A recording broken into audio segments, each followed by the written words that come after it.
Bafana versus Zimbabwe tonight. Everything you need to know. Ho ho ho! What a big day for South Africa.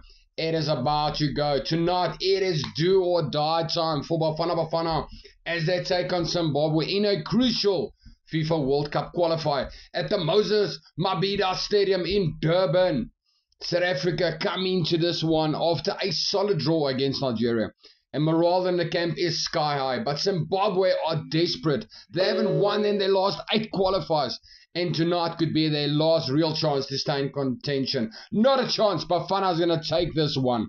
Bafana are expected to dominate possession, push forward with pace, and rely on their creative midfield to unlock the Zimbabwe defense. The key will be taking early chances and staying focused for all 90 minutes. Come on, boys. My prediction, South Africa 2, Zimbabwe 1. Home crowd,